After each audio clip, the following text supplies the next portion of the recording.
Hello and welcome to some more Star Citizen. Today looking at the Persistent Universe patch Alpha 4.0, the Q2 2020 patch for the Persistent Universe, and some bits that are currently left off the roadmap, which could land between 3.7 and 4.0. Alpha 4.0 is pretty light on features at the moment, and this is because CIG are still planning out exactly what will be in it, so expect some more features to be added. We should see a more accurate roadmap for 4.0 with additional features when CIG have got Alpha 3.8 out the door. With their new development schedule, they'll then start working, those same sort of teams, or at least large proportion of teams, will then start working on 4.0 features, so they'll have that all scheduled out.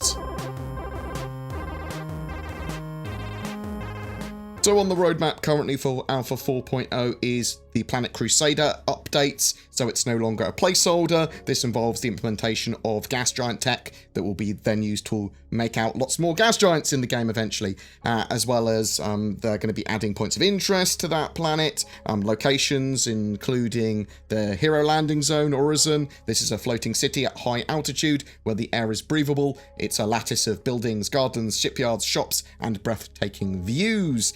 So there's going to be a lot to do there. There's going to be mission givers there as well. Some of the mission givers are apparently planned for 3.9, though I think that is a mistake.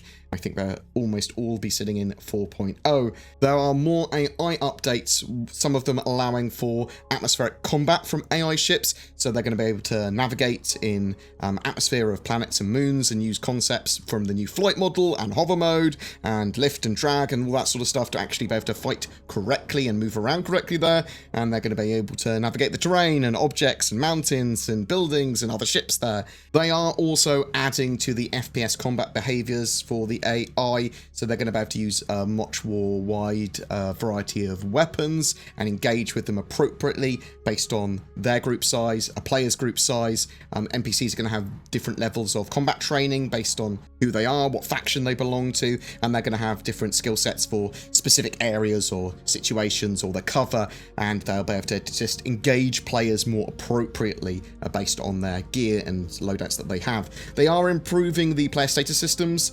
implementing additional statuses, specifically here with intoxication and effects from drugs and associated functional and visual feedback from that sort of stuff. There is also expectation here of more usable items, more meds, more drugs, that sort of stuff as well as potentially there'll be some side effects, or med pens will work in a slightly different way. There's going to be 0G push and pull. That's a feature that's listed for here at the moment. This is being able to use your hands to help traverse the environment with or without EVA thrusters. The artificial EVA mag boot gravity feature hasn't returned to the roadmap yet, but I suspect it's very possible that it will land here as well. This is literally having your EVA pack use its thrusters to sort of like thrust you downwards to simulate gravity, and you can effectively, while in 0G, walk on any surface like that. There's ship-to-station docking planned for here as well, adding the ability to dock and spawn vehicles connected to space stations. So this functionality is required for some larger ships to be able to be spawned at certain locations, and this should allow for the Hull C, when fully laden, to dock with stations, along with the 890 jump and reclaimer. I was actually expecting this feature earlier, as the Hull C is pegged for 3.8 currently in the roadmap, and it's possible that ship-to-ship and ship-to-station docking have got a bit confused, and there's been like a mistake there, and they've put it in the wrong patch currently, and maybe the 3.8 ship-to-ship docking will get switched over to here, and ship-to-station docking will get put in there, or maybe the Hull C will get put here. Just bear that in mind.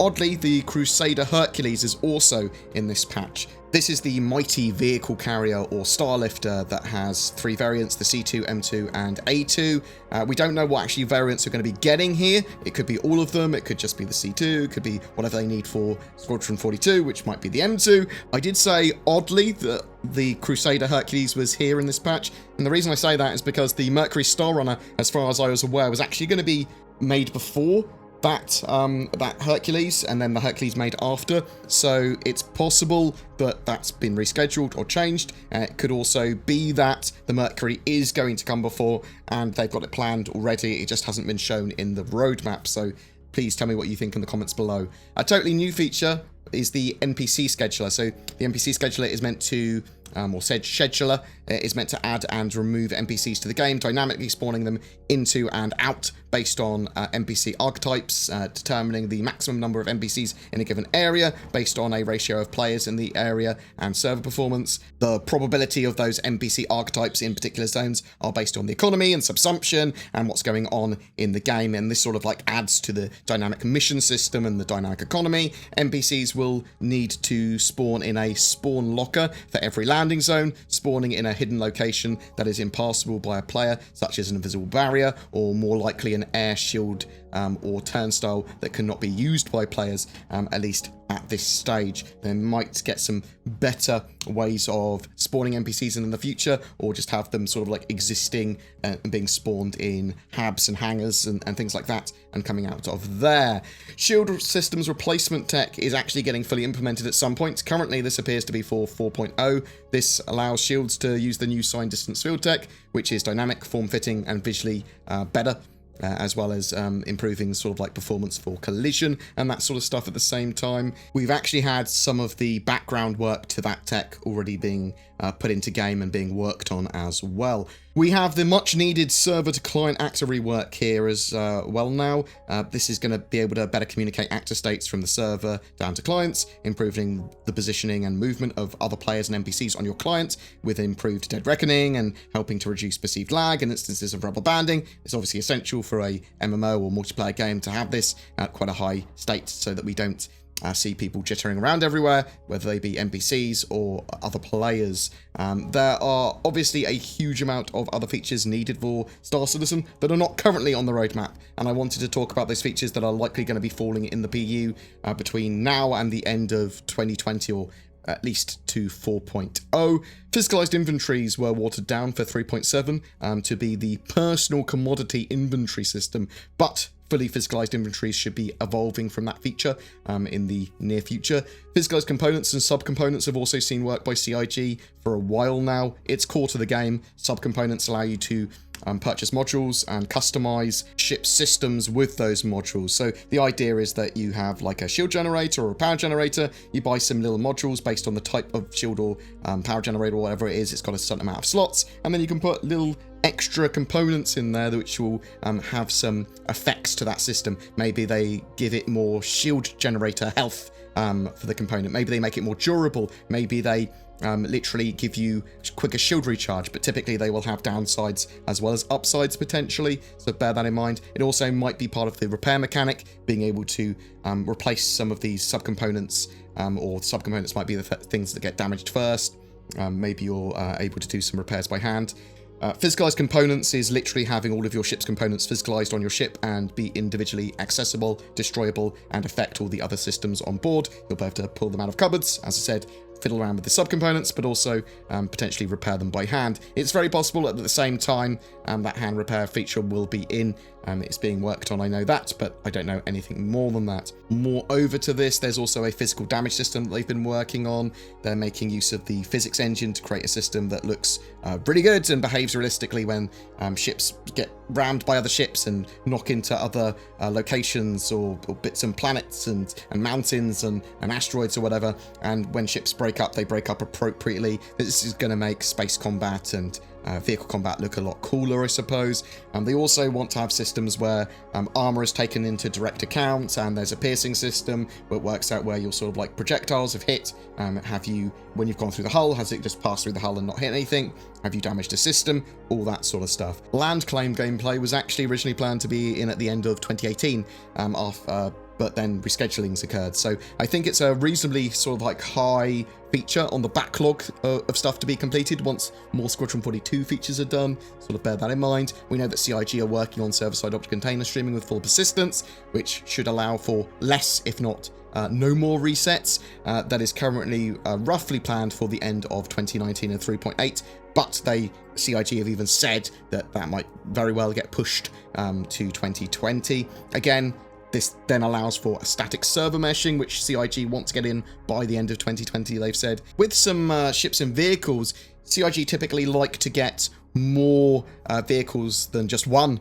that's going to be in 4.0. So we know that CIG likes to make straight-to-flyable ships and vehicles that don't appear on the roadmap, like the Ballista and Arrow. They are actually pushing more in that direction. Little surprises, and this is true of mechanics as well. We're almost certainly going to see, even when we have stable roadmaps for everything, we'll see little extra additions as they sort of like progress through patches, like extra missions and things like that. Maybe they're too minor for the roadmap. Maybe they're part of other parts of the roadmap and they just didn't mention them, but that's the sort of thing that happens. I think some of the ships we're likely to see in the coming few quarters are the Redeemer, the Titan suits, and the Sidnus mining tick probably getting added to the game. Maybe even the F8 Lightning, although that's probably more likely to be once they have Squadron 42 out. We do also know that they want to add more and more ships and vehicles to the sort of like website customization system that the 300 series is able to use on the CIG website. That's also going to be added into the game at some point fully. There's going to almost certainly be more items, weapons, armors,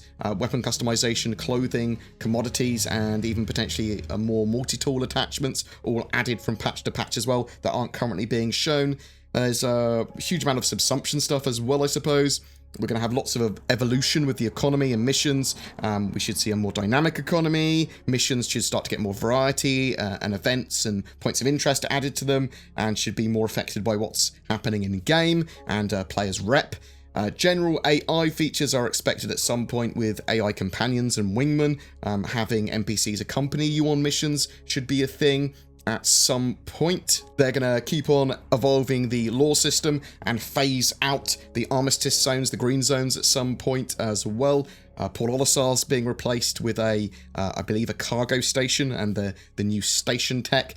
It was also reported that Chris Roberts is coding some of the physics Q refactor, so we know that's being worked on at the moment, which basically allows for more efficient physics processing and the use of sort of like more CPU threads, and it will scale up to better hardware and use hardware more efficiently, as far as I'm aware. With that in mind, there's also loads of other engine improvements that we should see as Squadron 42 gets closer and closer to completion. Things like Vulcan support are coming and are major improvements to the game and essential for things like VR and stuff in the future. There are other Squadron 42 features that will get absorbed into the Persistent Universe patches as they are ready. Obviously, with their new sort of like patch cycle, they are having teams working longer on each individual feature. Hopefully that means that we get better, more fleshed out features for the Persistent Universe from Squadron 42. And that's it really for Alpha 4.0 and some of the features that aren't currently on the roadmap, but I would expect we would see soon. Do you think there's anything I've missed that might be in 4.0 or could fall into some of the other patches in the next few quarters? Do you have any questions about what we discussed? What are your thoughts? I'd love to hear from you in the comments below. Every month we have a ship giveaway. For September 2019, it's for an Anvil Carrack, the mighty exploration ship. It is being donated by the organisation Ultra. They are a chaotic, neutral, multi-role org where they encourage their members to focus on their speciality and find their speciality, and they provide them the freedom to play however they want. In Ultra, you're not just another drone, you become part of a family is the idea. Links below to check them out. They are recruiting. To be in for a chance of winning that ship, just comment on any of my videos made during September though. A random comment will be chosen as the winner.